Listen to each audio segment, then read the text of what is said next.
E é justamente na casa de João Elias, esse fenômeno de talentos, que eu tenho a honra de estar. João, muitíssimo obrigada por receber o Simples Assim aqui na sua casa. Quem tem que agradecer sou eu.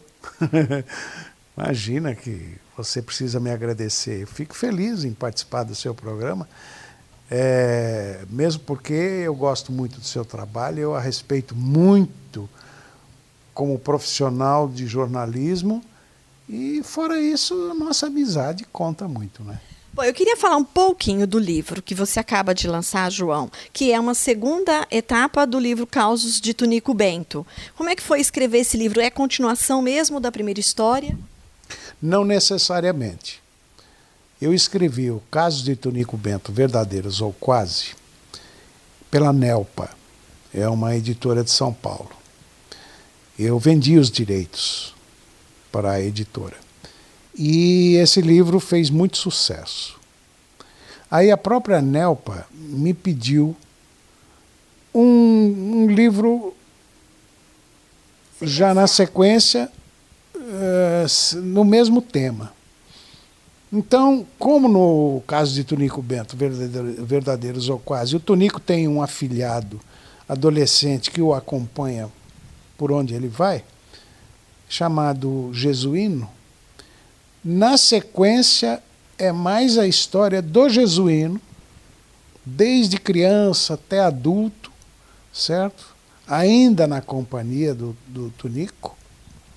Então, chama-se Tunico e Jesuíno, Contos de um, Piadas do outro. Que é uma espécie de uma continuação, mas os livros podem ser lidos separadamente. João, é o teu 10º livro? Quantos você já lançou, afinal de contas? Não sei exatamente. Eu não sei se são 10 ou 12. São 10 ou 12. E alguns livros eu reescrevi. Porque teve um livro meu chamado 45 Dias, em que a editora pessoa física mesmo, uma jovem malandra, acabou tentando reescrever meu livro ao gosto dela.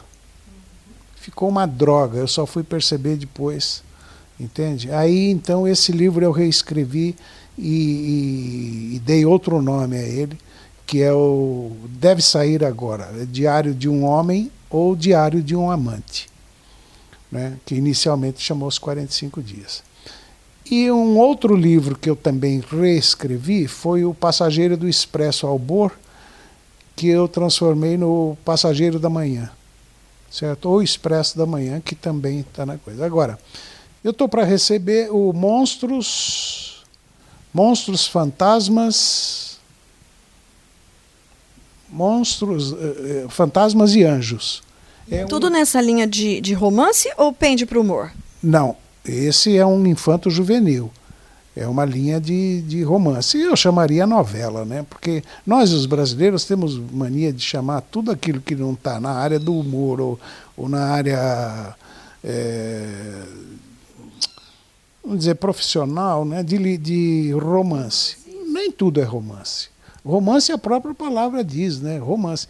Agora, eu acho melhor como os franceses chamam de novela. Novela vem de novelo, aquilo que vai se desenrolando. Então, uma ficção, por exemplo, eu estou com um livro também na editora, que é o Operação Dom. Então, é um livro que ele tem mistério, você vai desvendando. Então, já contei 3 praticamente prontos. Eles já estão prontos. O Monstros, Fantasmas e Anjos, ele atrasou um pouco porque deu um problema numa das páginas que teve que ser refeito. Entende? E senão já era para estar aqui. Então agora você abraçou de vez essa sua veia de escritor? Não necessariamente, não. Porque, olha, eu escrevo para me divertir, para passar o tempo. Eu não escrevo profissionalmente. Mas se der algum, beleza. Não, sempre dá. Por exemplo, depois dos meus shows eu vendo bastante livro, mas não é coisa que signifique que eu possa me dedicar a isso e eu vá viver disso. O que você vai se dizer, então, a partir de agora, um escritor de profissão? Ainda não. Ainda não, e acho que não chegarei lá. E outra coisa, essa história de livro no Brasil, depois que você vê que, não sei se foi o ano retrasado, que o segundo livro mais vendido no Brasil foi o da Bruna Surfistinha, você perde o interesse pela literatura, você entende? Poxa, dá tanto trabalho escrever um romance ou uma novela, gente. Enlouquece a gente. Você não dorme. Por exemplo, eu tenho uma cama ao lado do meu computador. Eu deito, durmo, se eu acordo, tem um lampejo assim de uma ideia, eu já vou para o computador. Quando você escreve romance ou ficção, você enlouquece. Agora, essa linha do Caso de Tunico Bento, Verdadeiros ou Quase, é mais fácil de narrar, de escrever, porque são contos, né? Não separadamente, mas seria como o Vidas Secas do Graciliano Ramos, que você pode ler separadamente cada capítulo, porque na realidade são contos, um romance desmontável, né? Quem disse isso foi Rubem Braga, e eu já vi gente importante na literatura dizendo que quem disse isso foi o Vinícius de Moraes. Quer dizer, gente que pensa que sabe, não sabe porcaria nenhuma.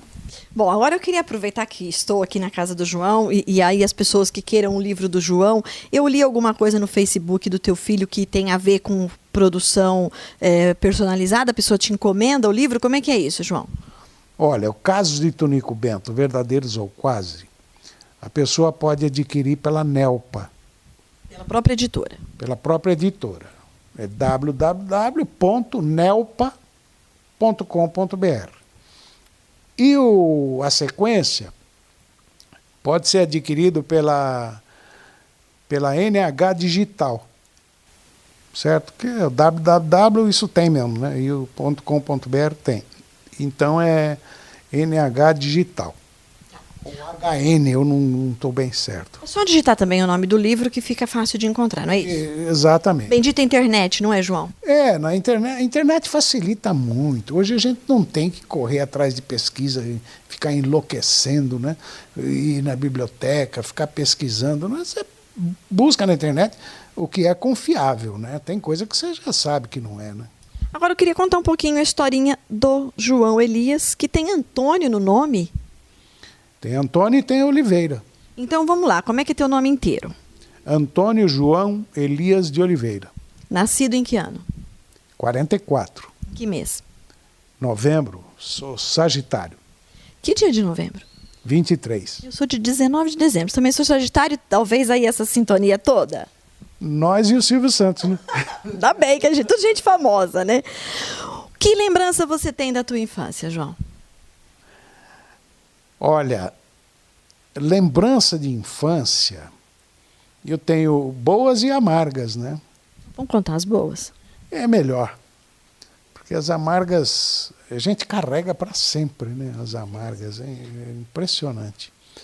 Mas as boas foi que a minha infância, como a infância de todos os garotos da minha época, foi maravilhosa, porque eu mesmo fazia os meus carrinhos, eu mesmo fazia o boizinho, a gente usava bucha, palito de fósforo, aquelas coisas todas, né? E brincávamos de cirquinho, brincávamos de mocinho e bandido. Então eu entrava pelo quintal do seu Rogério, que era um pomar, né? Eu e a minha turminha e tal. Lá eu fui o Tarzan, lá eu fui o Super-Homem, lá eu fui o Zorro, fui o Tonto também. E é isso aí que era delicioso, maravilhoso, né? Você, muito jovem, João, foi para o rádio. Com que idade, mais ou menos? 14 anos. Quem te levou para o rádio? Ninguém.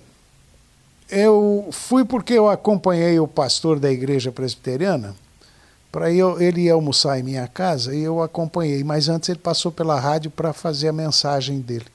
E a hora que eu entrei naquilo, eu fiquei enlouquecido. Puxa vida, eu gostei daquilo. Aí eu queria trabalhar em rádio, 14 anos de idade, na época em que o rádio exigia padrão de voz, tudo. No dia seguinte eu estava lá pedindo emprego. Para quem que era? Quem era o dono da rádio? O dono era Miguel Leuze, era dono de uma rede. Mas quem me estendeu a mão e achou engraçado aquilo, um garoto procurando emprego na rádio, que queria trabalhar em rádio, e achou engraçado, aí falou, você vai participar do meu programa, o Maurílio Vieira. E como era a sua participação? Eu lia os comerciais, não é? Que era a única coisa que eu conseguia fazer.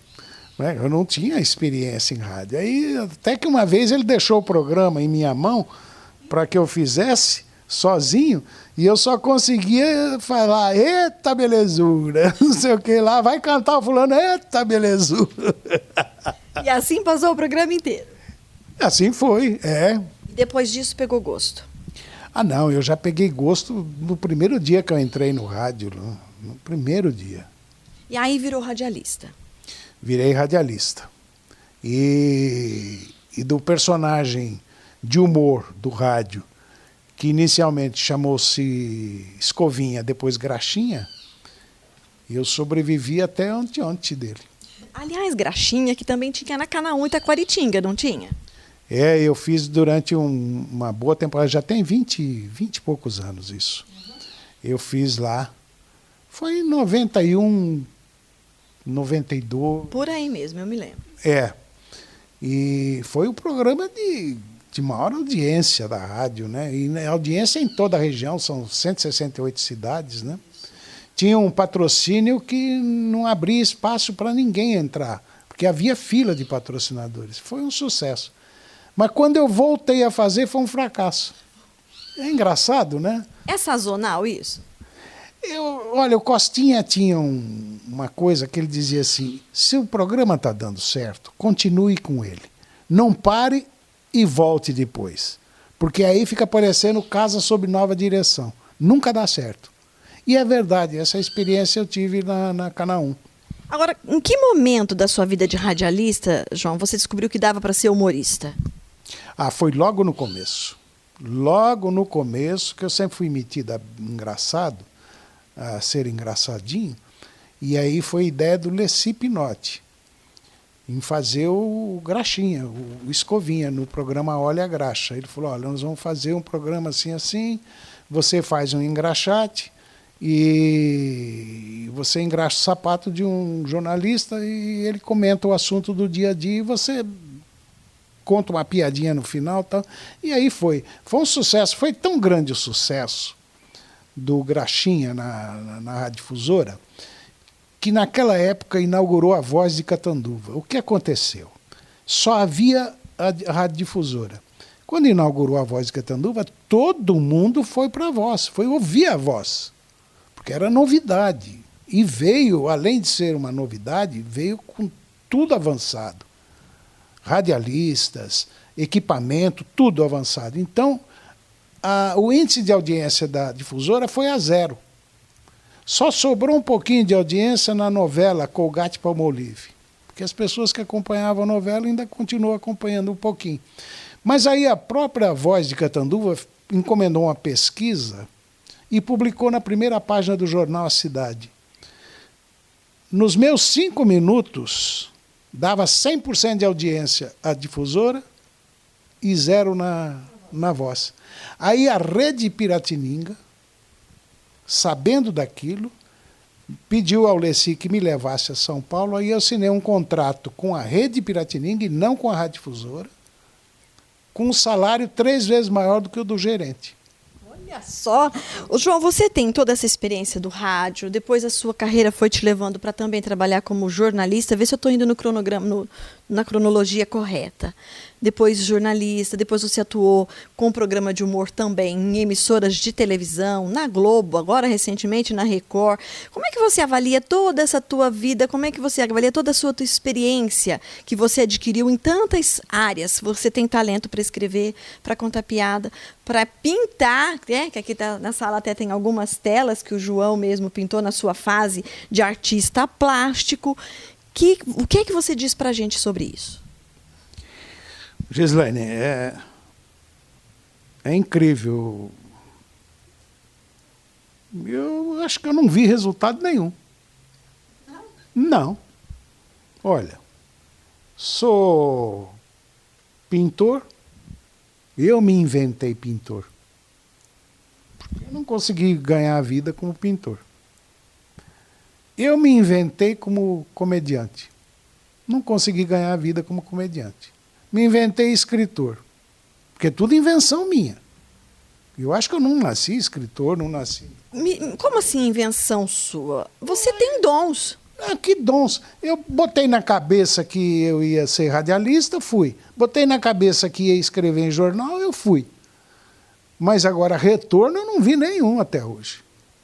Eu não vi retorno nenhum, só o retorno que eu tenho é o prazer de ter trabalhado com tanta gente importante, tantos gênios.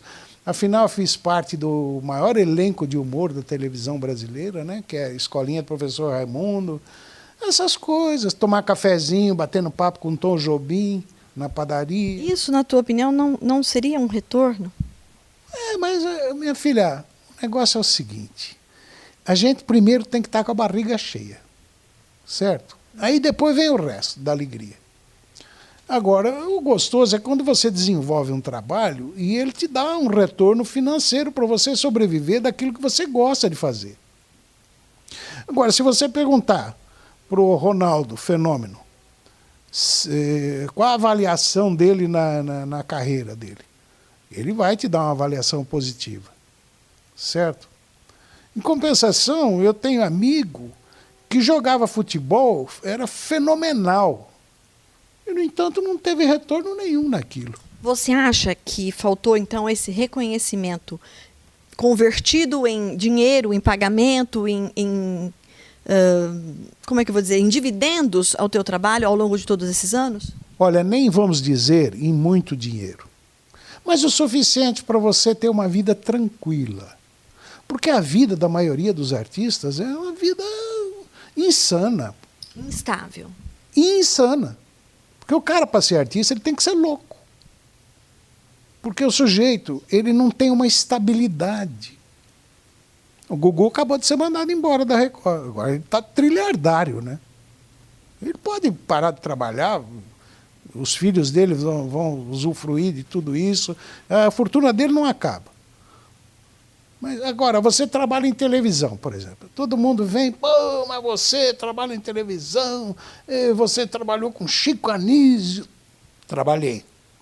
Agora, quem é que ganha dinheiro em televisão? Não é o artista. Quem ganha dinheiro é quem não é artista. É o apresentador, que não é artista. Gugu não é artista. Silvio Santos não é artista. Faustão não é artista. E ganham muito bem. Ganham milhões. Agora, você pega os verdadeiros talentos, o cara ganha misérias. O sujeito acha que o cara de televisão ganha uma fortuna, ganha nada. É muita ilusão, João? Muita ilusão. E é aí que mora o perigo. Eu, por exemplo, nunca me iludi. Eu nunca me achei celebridade, nunca me achei famoso, nem nada. A minha vida sempre continuou tal e qual. Entende? Os meus amigos são sempre os mesmos. Eu estava na Globo, eu frequentava o último bar da saída de Pindorama. Lá com a minha turminha tinha o pessoal que trabalhava no cemitério, tinha mais um pessoal melhor de vida que trabalhava na marmoraria, certo? E nós era aqueles gatos pingados lá, tudo miserável.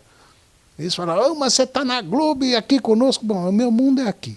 Uma vez a Sininha de Paula disse, você tem que morar no Rio de Janeiro, você tem que participar de produção, escrever e tal. Eu falei, não vou mudar para o Rio de Janeiro. Não, mas para você fazer sucesso. Eu falei, se eu fizer sucesso no bar onde eu frequento, já estou satisfeito. Porque eu sei que é levar uma vida miserável. Cansei de ver artista famoso andando em carro caindo aos pedaços. Agora, João, o fato de você ser de Catanduva ajudou ou atrapalhou? Nem ajudou, nem atrapalhou. Nenhuma diferença na sua vida? Não. Como é que você, João, se define hoje? Você disse que você enfiou na cabeça, que você se inventou como todos esses seus talentos, que eu sempre acreditei talentos. E você está dizendo agora pra gente que você se inventou nisso. Você se definiria, então, como um inventor de si mesmo? Exatamente. Eu sou inventor de mim mesmo. Certo? Porque eu acho que o talento nato é aquele quando você se sobressai. Quando você se sobressai, quando você fica acima da média. Eu nunca fiquei acima da média. Aliás, é esse o ponto importante de eu ter continuado na televisão por tantos anos. Porque eu nunca sobressaí. Porque quando você sobressai, você sobe. Quando vem a queda, você não se levanta mais. É um inferno. O cara enlouquece, inclusive. Mas eu nunca me sobressaí. Então eu nunca fui um talento. Não. E isso te dói? Não. É indiferente? É indiferente para mim. Eu sempre fui um cara capaz de fazer certas coisas. Como é que a tua família, você tem 3 filhos, como é que a tua família, a tua mulher Nazira, interagiram com você ao longo de todos esses anos da sua carreira? Olha, a Nazira nunca deu palpite, porque a Nazira não é do meio, nunca se ligou nessas coisas, entende? A Nazira, quando se casou comigo, eu estava afastado da carreira, ela nem me conhecia como artista de televisão. Quando eu voltei para ela, foi uma surpresa. E ela também nunca se entusiasmou com isso, não. Nunca se iludiu com isso? Imagina, é porque eu nunca me iludi, né?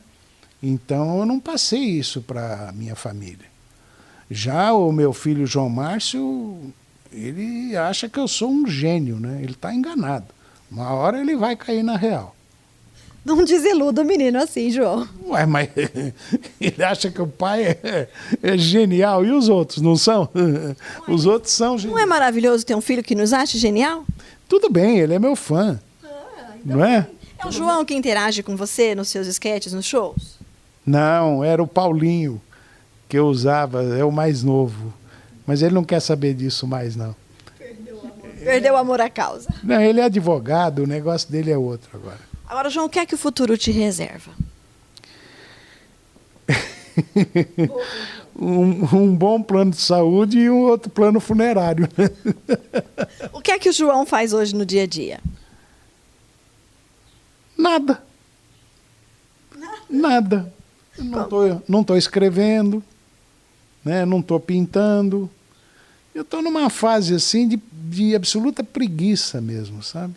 E isso é ruim ou é bom? Ah, eu acho que é bom.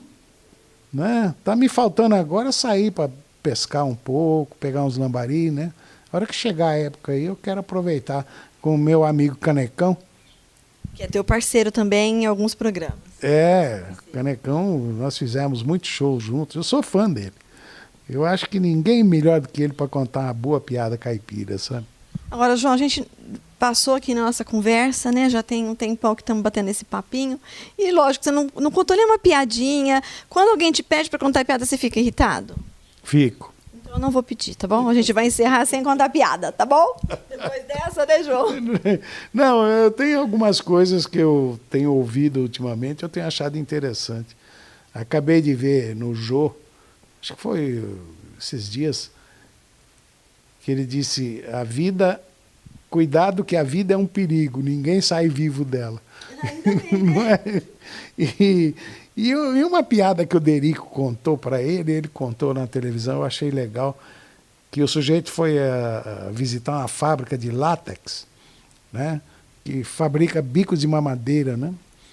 Aí, então, fabricando os bicos de mamadeira, ele escutava um som assim, ó.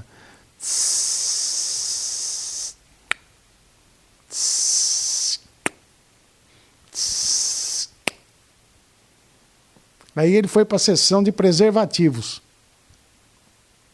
Ele perguntou, mas o que é esse barulhinho aí? Ele falou, esse barulhinho aí é quando injeta o látex e o som do pá é o furo que faz.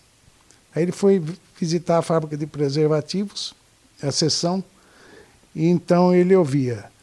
Tss, tss, tss, lá pela 10ª. Falei, ué, tá furando esse preservativo ainda. Ele falou, escuta, esse barulho não é de furo de preservativo? É. Mas isso não é ruim para vocês? Não, porque em compensação aumenta a fábrica de bico de chupeta. Uma dependendo da outra. É. João, agradeço imensamente você ter nos recebido e ter ficado aqui à nossa disposição para esse bate-papo. Foi um grande prazer.